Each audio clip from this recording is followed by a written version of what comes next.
Hello दोस्तों, बहुत बहुत स्वागत है आप सभी का हमारे यूट्यूब चैनल में। और दोस्तों, मैंने पिछले वीडियो में छत्तीसगढ़ लेक्चरर रसायन विज्ञान के लिए जो कि वर्ग 1 का, जिसको हम पीजीटी टीचर भी बोलते हैं, उसका सिलेबस डिस्कशन का पूरा वीडियो मैंने अपलोड किया है। और आज हम शुरुआत से, बेसिक से शुरू करेंगे। अपना सॉलिड स्टेट का एक चैप्टर है जिसमें 2 से 3 क्वेश्चन यानी कि 6 मार्क्स का आपका एकदम पक्का 100% आता ही आता है। तो चलिए हम ज़्यादा देर ना करते हुए अपना वीडियो शुरुआत करते हैं। तो सबसे पहले जब हम देखेंगे, ठीक है, कुछ इसके सिलेबस डिस्कशन करेंगे या इसके बारे में बात करेंगे, तो इसमें आपको देखने को मिलेगा। हाँ, सबसे पहले मैं थोड़ा-सा आपको इम्पोर्टेंट बता दूँ कि इसमें बहुत इम्पोर्टेंट टॉपिक है ये। और इसमें आपको 2 से 3 मार्क्स का क्वेश्चन, यानी कि 2 से 3 क्वेश्चन देखने को मिलता ही है। मैं पिछले साल का, यानी कि जो लास्ट ईयर का पेपर भी आपको डिस्कशन करके दिखाऊँगा। और इसमें मेरे साथ बने रहिए। धीरे-धीरे आप नोट्स बनाते चलिए सो दैट कि आपको सारा टॉपिक आपके पास हो जाए। और मैं, अगर आप कमेंट करेंगे तो ये प्रेजेंटेशन भी आपको दे दूँगा। तो चलिए, सॉलिड स्टेट हम जनरली अपना क्लास 12th में पढ़ते हैं। कौन से क्लास में पढ़ते हैं? क्लास 12th की बात करते हैं हम। क्लास 12th में है हमारा ये चैप्टर। और आज जो हम छत्तीसगढ़ लेक्चरर वर्ग 1 के लिए पढ़ेंगे, तो इसमें अपना क्लास 12th का सिलेबस आपके पास होना चाहिए, वो किताब होनी चाहिए, आपके पास वो बुक होनी चाहिए। उससे हम अपना क्वेश्चंस भी सॉल्व करेंगे और कैसे क्वेश्चंस कहाँ से उठाए गए हैं ये भी हम बात करेंगे। तो सबसे पहले देखिए, हाँ, अपना ठोसों की विशेषताएं पढ़ेंगे। इसमें ठोसों का वर्गीकरण, यूनिट सेल के प्रकार, पैकिंग इफिशियंसी, और इसमें आपका डेंसिटी ऑफ यूनिट सेल, और आपका कुछ डिफेक्ट्स होते हैं। तो इस तरीके से इसमें, हाँ, एक बहुत इंपॉर्टेंट टॉपिक है इसमें, जिसमें हम देखेंगे जिसको बोलते हैं आपका कंट्रीब्यूशन ऑफ एटम, जिसमें आपको यहाँ पे मिलेगा। जब हम यूनिट सेल के टाइप्स पढ़ेंगे, जिसमें बहुत सारे आते हैं, एफसीसी या बीसीसी या एससीसी, जिसको आप सरल घनी सेल, अंतः केंद्रित घनी सेल, इस तरीके से बात करते हैं। तो चलिए शुरुआत करते हैं। हाँ, सबसे पहले मैं इस चैप्टर को शुरुआत करना चाहूँगा। बहुत बेसिक क्लास है, सो दैट कि आप, बहुत दिन हो गया होगा, अगर आपकी पढ़ाई बीच में बहुत गैप हो गया होगा मान लिया जाए, तो थोड़ा-सा आपका रिवाइंड हो जाएगा, रिवीजन हो जाएगा कि ये जो चैप्टर की शुरुआत हुई थी क्लास 12th में, याद करो सॉलिड स्टेट का जो चैप्टर रहा होगा, आपने उस समय पढ़े होंगे अपना कक्षा 12वीं का सिलेबस। तो हम शुरू करते हैं यहाँ पे मैटर से। मैटर क्या होता है? मैटर किसी भी वेरिएबल कंपोजिशन में हो सकता है, ठीक है? मान लिया जाए, हाँ, पहले तो हम डेफिनेशन देख लेते हैं। Matter can be anything, matter can be anything which have mass, sorry क्या? Which have mass. मैटर के पास क्या होता है? एक मास होता है, यानी कि द्रव्यमान होता है। और क्या हो सकता है ये? ये स्पेस ऑक्यूपाई करता है। क्या करता है? Space occupy. तो अगर मैटर के पास मास है, स्पेस है, तो हम इसको मैटर बोलते हैं। और इसको दो तरीके से डिवाइड कर सकते हैं। अगर वो प्योर सब्सटेंस की बात करते हैं, यानी कि वो प्योर सब्सटेंस है, और अगर प्योर सब्सटेंस नहीं है, तो प्योर सब्सटेंस नहीं है तो वो एलिमेंट हो सकता है या कंपाउंड हो सकता है। नहीं, सॉरी, अगर ये वेरिएबल कंपोजिशन में है, एक मिनट, इसमें कोई प्रॉब्लम हो रही है क्या? हाँ, अगर ये वेरिएबल कंपोजिशन में है और अगर ये नहीं है तो प्योर सब्सटेंस होगा, और यस है तो आपका मिक्सचर होगा। सिमिलरली अगर आपका जो सेपरेबल है, यानी कि ये अलग कर सकते हैं क्या इसको, तो अलग नहीं कर सकते मान लिया, तो ये एलिमेंट के फॉर्म में होगा। और अगर अलग कर सकते हैं तो ये कंपाउंड के फॉर्म में होगा। तो जैसे कोई एलिमेंट है, मान लीजिए मैं हीलियम गैस को एक एलिमेंट मान रहा हूँ, एलिमेंट है, तो यहाँ देखिए प्योर एलिमेंट है, हीलियम है, कार्बन है, नाइट्रोजन है, ऑक्सीजन है, सल्फर है, ये सब प्योर एलिमेंट होते हैं।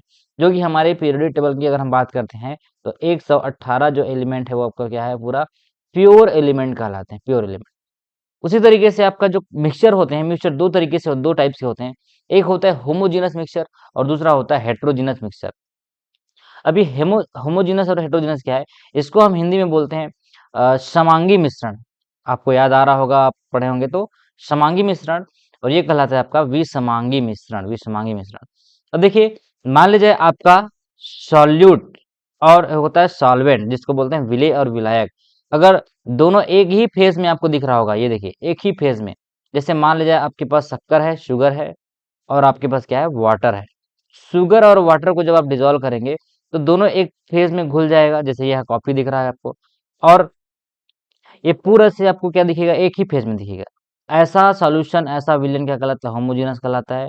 और जिसमें रेत, जैसे एग्जांपल के लिए हमारे पास क्या है, रेत है और पानी, पानी और रेत को जब मिलाएंगे आप, तो क्या होगा, ये एक दूसरे से मिलेगा नहीं, अलग अलग दिखेगा। तो इस तरीके के जो सॉल्यूशन होते हैं वो कहलाते हैं आपका, या मिक्सचर होते हैं वो कहलाता है हेट्रोजीनस मिक्सचर या विषमांगी मिश्रण। ठीक है, तो यहाँ तक बात क्लियर थी। क्लास 9th का सिलेबस है, याद करो क्लास 9th में जब हम मैटर पढ़ते हैं तो हमको ये सारा चीज पढ़ाया जाता है वहां पे। आज मेरा मकसद आपको सॉलिड स्टेट पढ़ाना है, जिसको ठोस अवस्था हम बोलते हैं। चलिए, अब हम इसमें से मैटर के भी स्टेट्स होते हैं ना भाई। मैटर के ही तो तीन स्टेट है, जैसे कि मान लीजिए लिक्विड हो गया, सॉलिड हो गया। चलिए मैं थोड़ा सा आगे की बात करता हूँ। ये देखिए, स्टेट्स ऑफ मैटर हम जब पढ़ते हैं तो इसको बोलते हैं क्या, पदार्थ की अवस्था। क्या बोलते हैं, पदार्थ की अवस्था। अब पदार्थ की अवस्था के तीन टाइप हैं। एक है आपका सॉलिड, जिसको हम बोलते हैं ठोस। दूसरा है आपका लिक्विड, जिसको हम बोलते हैं द्रव। और तीसरा है आपका गैस, जिसको हम ये गैस। अब यहाँ पे देखिए, सॉलिड मैटर, लिक्विड मैटर और आपका गैसियस मैटर। तो पदार्थ की कितनी अवस्था हुई, एक सॉलिड, दूसरा लिक्विड और तीसरा गैस। अब हम लिक्विड और गैसियस स्टेट को, गैसियस मैटर को हम अपने क्लास 11th में पढ़े हैं, इसको भी डिस्कस करेंगे। लेकिन आज का जो टॉपिक है सॉलिड स्टेट को लेके चलेंगे। तो चलिए थोड़ा सा इसके बारे में बात कर लेता हूँ, सॉलिड स्टेट के बारे में। क्या क्या इसकी प्रॉपर्टीज होती हैं, तो आप इसको लिखते चलिएगा, नोट्स बनाते चलिएगा, बहुत काम का चीज है ये। जैसे हम जानते हैं कि ठोसों का जो निश्चित आकार और निश्चित आयतन होता है, क्या होता है, ठोसों का निश्चित आकार और निश्चित आयतन होता है। मतलब फिक्स्ड होता है, इसका आकार एकदम चेंज नहीं होगा। जैसे आपके पास कोई सॉलिड स्टेट, सॉलिड का कुछ रखा होगा, तो वो उसका आयतन है या उसका आकार निश्चित रहेगा। सिमिलरली ठोसों में कणों के बीच आकर्षण बल बहुत मजबूत होता है। आकर्षण बल, जिसका मतलब क्या, उस बल से जो एटम या मॉलिक्यूल क्या होते हैं, जुड़े हुए होते हैं, वो कहलाता है आपका आकर्षण बल। ठोस अवस्था को सभी अवस्थाओं में सबसे अधिक ऑर्डर्ड माना जाता है। ऑर्डर मतलब क्या, अवस्था, ऑर्डर अवस्था मतलब एक जमा हुआ रहता है, एकदम भगते नहीं है इधर उधर। जैसे गैस के मॉलिक्यूल क्या होते हैं, एक जगह से दूसरी जगह चले जाते हैं। काइनेटिक मॉलिक्यूलर थ्योरी, जिसको बोलते हैं काइनेटिक आणविक सिद्धांत के अनुसार, ठोसों में संघटक परमाणु हो सकता है, आयन हो सकता है या अणु हो सकता है, उनकी नियमित और सुसंगत व्यवस्था होती है। और ये जो कण है नियत स्थानों पर स्थिर रहते हैं, क्योंकि वे मजबूत बलों द्वारा आपस में जुड़े होते हैं। ठोसों की संरचना में लॉन्ग रेंज ऑर्डर पाया जाता है। लॉन्ग रेंज ऑर्डर, जैसे कि मान लीजिए ऐसे सॉलिड स्टेट जमा हुआ है, आगे हम बहुत अच्छे से पढ़ते चलेंगे इसको, अभी जस्ट इंट्रोडक्शन है। जैसे ये, तो ये बहुत दूर तक ऐसे जमा रहेगा। ठीक है, सिमिलरली आप इसको इंग्लिश में भी देख सकते हैं। इंग्लिश मीडियम वाले अगर हैं, आपको इंग्लिश में लिखना है, तो मैं आपको दोनों मीडियम में लिख के दे दिए, क्योंकि वैसे भी आपका जो एग्जाम्स होते हैं या पैटर्न क्वेश्चन पेपर आता है वो दोनों मीडियम में आता है। तो देखिए, solids have definite shape, definite volume. The particles in solid are held together by strong molecular forces. Among all states of matter the solid state is the most ordered. Most order मतलब क्या, पूरा जमा हुआ, मतलब solid state ऐसा रहता है, जैसे कि यहाँ पे आपको दिख भी रहा होगा, ये देखिए सॉलिड स्टेट में क्या है, लॉन्ग रेंज ऑर्डर है। लॉन्ग रेंज ऑर्डर मतलब क्या भाई, इसमें कहीं पे देखिए कोई ब्रेकेज नहीं है। देखिए लॉन्ग रेंज ऑर्डर, ये ऐसे है, पूरा जमा हुआ है ऐसे, ये दिख रहा है आपको लॉन्ग रेंज ऑर्डर। लेकिन यहीं पे देखिए लिक्विड में देखिए पूरा डिस्टेंस अलग अलग है, यहाँ यहाँ सब, मतलब लॉन्ग रेंज ऑर्डर तक क्या नहीं है, ये जमा नहीं है। ठीक है, चलिए अब आता है कुछ आपका रेगुलर जो फिक्स्ड अरेंजमेंट है। According to the kinetic molecular model, solids have regular and fixed arrangement of constituent particle, ions, atom, molecules. This particles occupy fixed position. ये क्या है, आपका फिक्स पोजीशन है। जैसे मान लीजिए एक पार्टिकल है, वो यहीं पे फिक्स्ड है, वो क्या करता है, अपने जगह पे ही ऐसे वाइब्रेटर यानी कि ऑसिलेटरी मोशन करता है, ऑसिलेटरी यहीं पे हिलते रहेगा, लेकिन यहाँ से हटेगा नहीं। उसके बाद लास्ट है आपका solids exhibit long range order, जिसको भी आपको बताया लॉन्ग रेंज ऑर्डर मतलब इसका जो अरेंजमेंट होता है वो बहुत लंबे दूरी तक क्या रहता है, एकदम फिक्स्ड अरेंजमेंट रहता है। इसका पार्टिकल जो है एक जगह से दूसरी जगह नहीं जाता। चलिए, ये तो बात हुआ आपके कुछ कैरेक्टरिस्टिक सॉलिड स्टेट का। अब सॉलिड स्टेट के दो टाइप्स होते हैं, अगर मैं आपको बोलूं, एक होता है क्रिस्टलाइन सॉलिड और दूसरा होता है अमार्फस सॉलिड। ठीक है, चलिए इससे पहले मैं थोड़ा सा हाँ सॉलिड स्टेट की बात भी करूंगा। जैसे यहाँ पे देखिए, कोई जो स्टेट्स होते हैं, ठीक है, how particular states are exist. अगर मैं इसके बारे में बात करूं, तो कोई जो स्टेट्स होते हैं, ठीक है, स्टेट समझते हैं आप, स्टेट अभी आपको बता दिया मैं। एक होता है ठोस, एक होता है द्रव और एक होता है गैस। तो ये जो तीनों अवस्था है, ठोस, द्रव और गैस, किस बात पर निर्भर करता है कि वो ठोस में रहेगा, द्रव में रहेगा, या गैस में रहेगा। ये बहुत इंपॉर्टेंट टॉपिक बता रहा हूँ हमको बच्चों। अगर आप वर्ग एक की तैयारी कर रहे हैं तो थोड़ा सा ब्रॉड माइंड लेके चलिएगा, क्योंकि आजकल जो क्वेश्चंस होते हैं उसको घुमा के भी दे देते हैं। तो जैसे थर्मल एनर्जी और होता है inter molecular forces of attraction. Thermal energy मतलब इसको हम लेते हैं ताप से संदर्भ में, और inter molecular forces of attraction को बोलते हैं आपका अंतर आणविक बल, जिसको बोलते हैं अपना अंतर आणविक बल। अब ये क्या है, मान ले जाते हैं आपके पास थर्मल एनर्जी की बात करते हैं, जिसको हम टेम्परेचर बोलते हैं। अगर टेम्परेचर ज्यादा है, ध्यान समझिएगा, अगर आपका टेम्परेचर ज्यादा है तो आपका जो पर्टिकुलर स्टेट है वो गैसियस स्टेट में हो जाएगा। क्योंकि भाई टेम्परेचर ज्यादा होगा मतलब क्या होगा, आपका जो मॉलिक्यूल्स होगा वो एक्साइटेड स्टेट में रहेगा, गैस ज्यादा मतलब ऊपर जाने की कोशिश करेगा, तो आपका जो स्टेट्स ऑफ मैटर है वो कहाँ पे चला जाएगा, गैस में चला जाएगा। तो if your temperature is high then आपका स्टेट क्या हो जाएगा, गैस हो जाएगा। अगर टेम्परेचर थोड़ा सा कम हुआ, डिक्रीज हुआ, तो कहाँ चला जाएगा, वो लिक्विड में चला जाएगा। और अगर टेम्परेचर बहुत ज्यादा कम हो गया तो कहाँ चला जाएगा, वो सॉलिड में चला जाएगा। क्योंकि टेम्परेचर कम होता है मतलब याद करो, आप बर्फ जमाते हैं फ्रिज में तो वहां पे 0 डिग्री में जाता है, यानी कि टेम्परेचर कम होता है। और टेम्परेचर कम होता है तो लिक्विड से कहाँ चला जाता है, सॉलिड में चला जाता है। चलिए दूसरी बात, इंटरमोलिकुलर फोर्सेस ऑफ अट्रैक्शन क्या है, जितना ज्यादा इस मॉलिक्यूल के बीच अंतर आणविक बल ज्यादा होगा। मान लीजिए मैं इसको बोल रहा हूँ इंटरमोलिकुलर फोर्सेस ऑफ अट्रैक्शन, ठीक है, इंटरमोलिकुलर फोर्सेस ऑफ अट्रैक्शन जो है अगर ज्यादा है तो ये क्या करेगा, एक दूसरे से पास पास आएगा, और जब पास पास आता है तो ये स्टेट क्या हो जाता है, सॉलिड स्टेट में कन्वर्ट हो जाता है, सॉलिड स्टेट में कन्वर्ट हो जाता है। और यानी कि सॉलिड के लिए इंटरमोलिकुलर फोर्सेस ज्यादा, उसके बाद लिक्विड, उसके बाद क्या होगा आपका गैस। तो दो फैक्टर है, अगर आपको एग्जाम में पूछते हैं what are the two factor for being particular state existing, तो बताइएगा थर्मल एनर्जी और आपका इंटरमोलिकुलर फोर्सेस ऑफ अट्रैक्शन जो है काम करता है किसी पर्टिकुलर मैटर का स्टेट कौन से स्टेट में एग्जिस्ट करेगा। चलिए आई होप कि ये क्लियर हुआ आपको।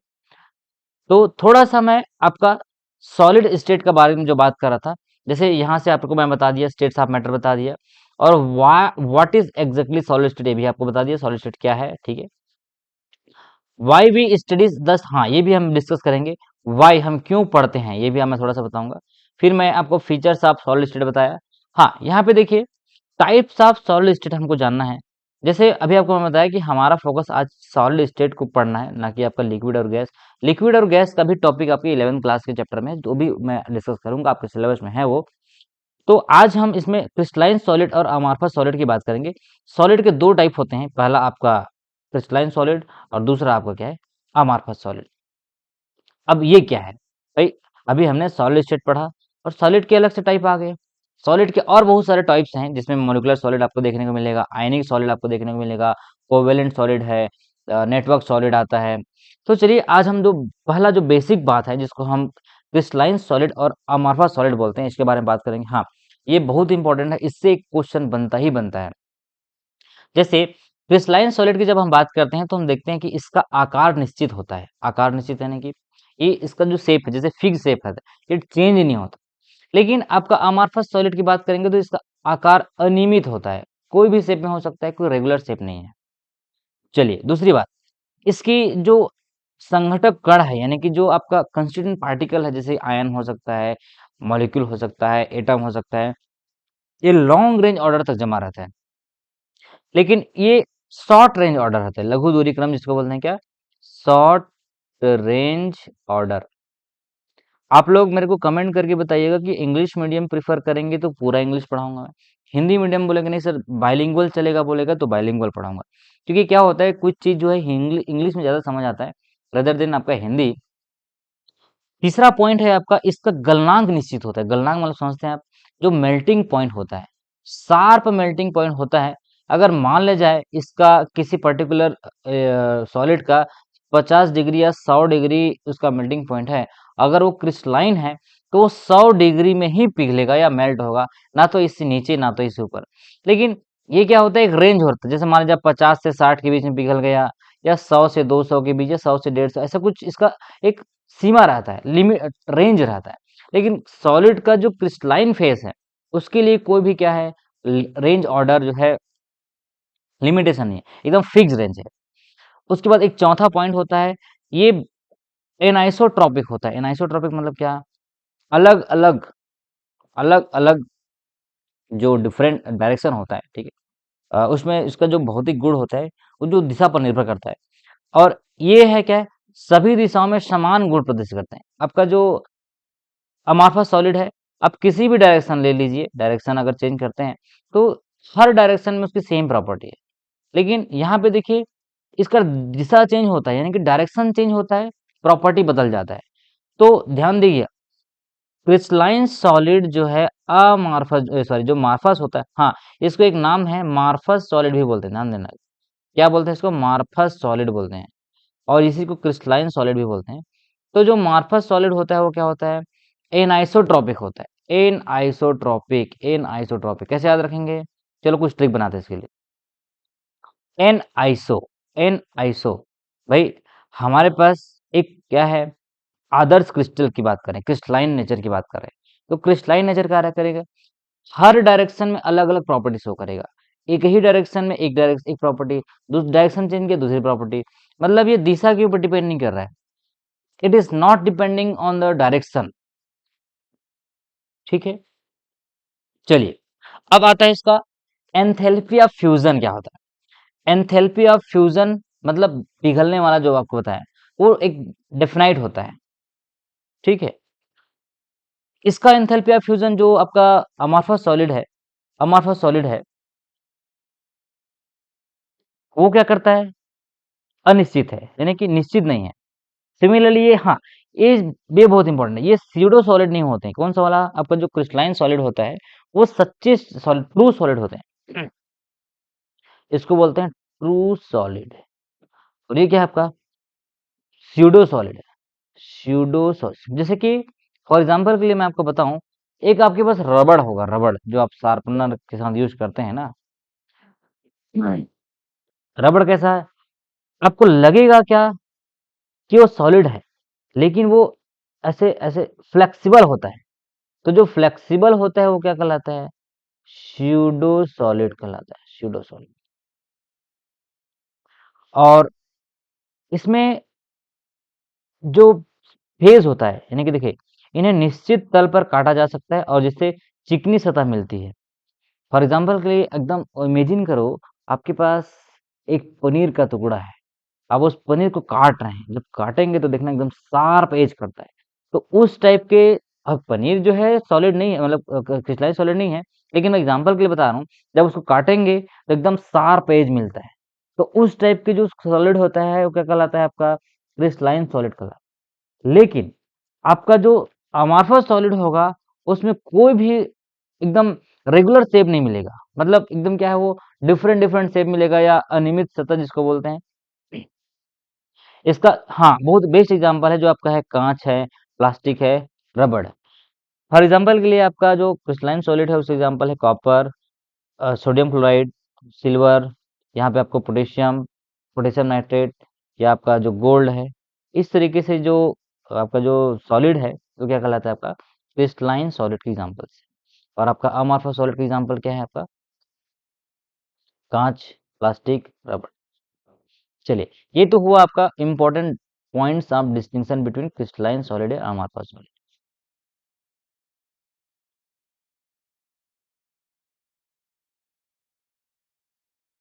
अब जैसे कि मैं आपको बात कर रहा था कि जो स्टेट्स होते हैं उसके दो तीन अलग अलग मतलब मैटर है उसका, जैसे गैसेस, तो गैसेस आर कंप्रेसिबल फ्लूइड्स होते हैं। ठीक है, इसको हम क्या कर सकते हैं, कंप्रेस कर सकते हैं, ये तो हम जानते हैं।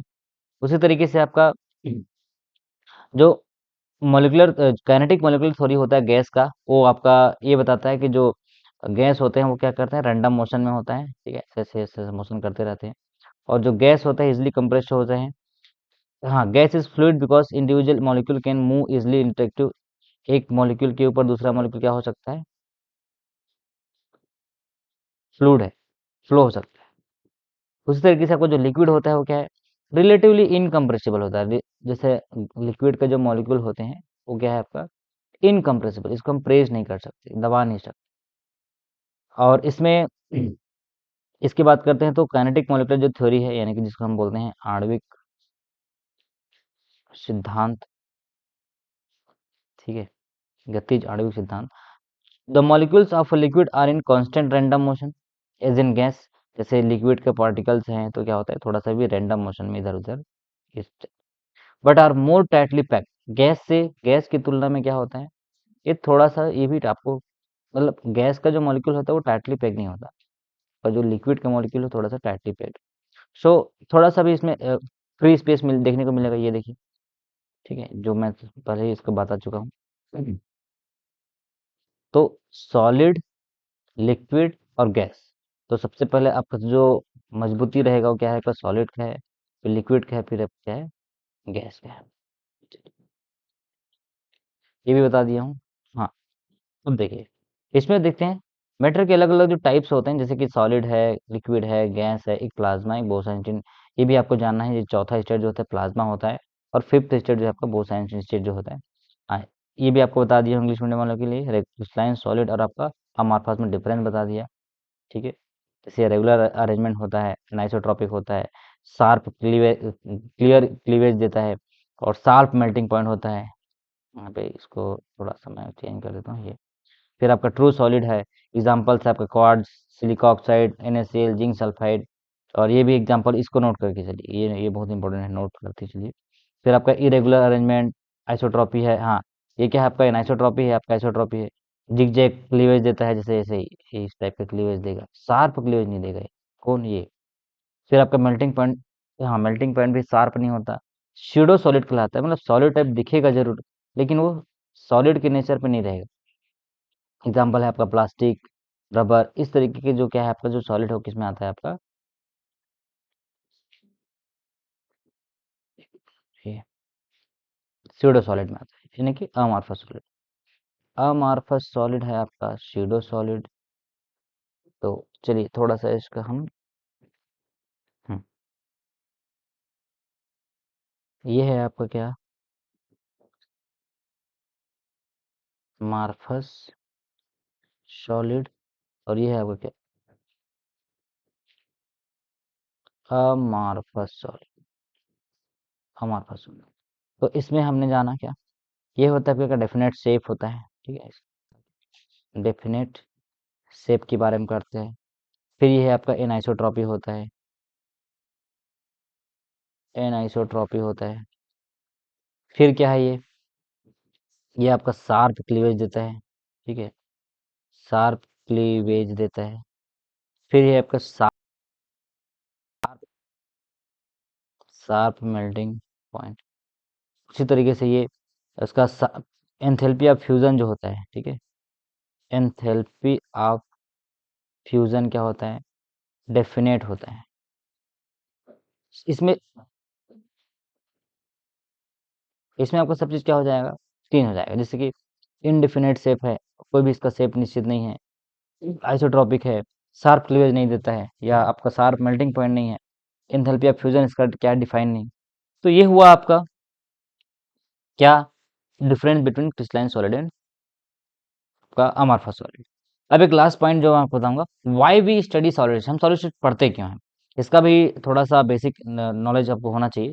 जैसे मैं बात कर रहा हूँ, सॉलिड स्टेट बहुत इंपॉर्टेंट टॉपिक है, किसके लिए, जितने भी आजकल जो कंप्यूटर्स हैं या सेल फोन्स बनते हैं, किससे बनता है भाई, सॉलिड से बनता है। चिप बन रहा है, IC बन रहा है, बैटरी बन रहा है। तो जितने भी फिजिकल प्रॉपर्टीज हैं इंटीग्रेटेड सर्किट का, इलेक्ट्रॉनिक डिवाइस का, सबके सबका जो आधार है, बेस है, वो किसी में मिल के बनता है आपका, सिलिकॉन से, कॉपर से, या कितने भी इंसुलेटर हैं, तो सब किससे मिलके बने, सॉलिड स्टेट से ही बने हैं। और जितने भी साइंटिस्ट हैं, इंजीनियर्स हैं, वो क्या कर रहे हैं, खोज रहे हैं कि अलग अलग मटेरियल्स हैं जिससे हम नई चीज बना सकते हैं। जितने भी टाइप्स के भाई, लिक्विड और गैस का क्या बना सकते हैं, जिसका फिक्स ही शेप ही नहीं है, वॉल्यूम फिक्स नहीं है, तो क्या करेंगे उस। अब पॉलीमर्स होते हैं, जितने भी आपका पैकेजिंग के लिए यूज होता है, बायोमेडिकल एप्लीकेशन के लिए, तो ये सब क्या बनाते हैं आपका, जितने भी आपका जो भी ऑप्टिकल मटेरियल है, मैग्नेटिक मटेरियल है, जैसे आजकल हम हॉस्पिटल में अलग अलग डिफरेंट डिफरेंट जितने भी सिंथेटिक ऑर्गन देखते हैं सब सॉलिड स्टेट मटेरियल का, कि कोई भी चीज आपको नया नया डेवलप, जितने भी न्यू मटेरियल हो रहा है, इन्वेंटिंग हो रहा है, सबका आधार क्या है आपका, सॉलिड स्टेट का है। ठीक है, तो बहुत इंपॉर्टेंट है। जैसे आपको मैं साइंटिफिक रिसर्च के पर्सपेक्टिव से देखूं तो ये बहुत क्या है, इंपॉर्टेंट है।